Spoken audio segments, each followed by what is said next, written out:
ভাইয়া 3+3+3 ভাই 9 ঘন্টা কিভাবে পড়বো, 10 ঘন্টা কিভাবে পড়বো, কেন? আমি তোমাকে একটা সিম্পল কথা বলি, কিভাবে পড়বো এটা তোমার অ্যান্সার হবে না, তোমার অ্যান্সার হবে হোয়াই, কেন করবে। সামনের টেবিলে খাতা নে, কলম নে, কারণ লেখ, টানা টানা, সামনে টানা। কেন করবি 9 ঘন্টা?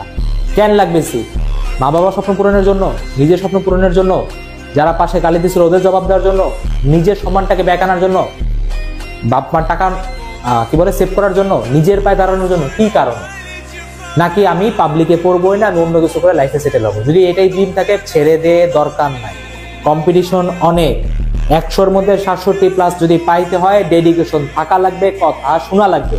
যদি কথা শোনার মতো গার্ড যদি না থাকে, কম্পিটিশন এখানেই রেখে চলে যাও। ভালোভাবে বলতেছেন, এটাই লাস্ট চান্স। বারবার দেখতে চাই না এই কোর্স কেন, সেই কোর্স কেন, এখানে যাও সেখানে যাও, দিন শেষে একটা চান্স পর্যন্ত হয় না। কেন হয় না? 3000 পর্যন্ত নিতেছে, এতগুলা পাবলিকে এত সিরিয়াল পর্যন্ত টানতেছে, তারপরেও কেন হবে? তুমি যদি সিরিয়াস ভাবে একটু পড়াশোনা করো তাইলেই হয়ে যাবে।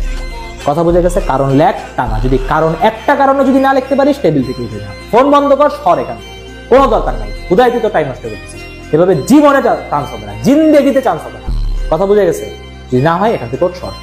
ভালোভাবে বলতেছি ভাই, নরম ভাবে বলতেছি, যদি না হয় সরে যা। 9-10 ঘন্টা পড়া মুখের কথা না, বললেই হয় না 9-10 ঘন্টা। 1 ঘন্টা পরে তুমি পড়া থেকে উঠে যাবা। আমি আবারও বলি, যদি তোমার ওয়াই না থাকে, ভিডিও বন্ধ করে বাদ দাও।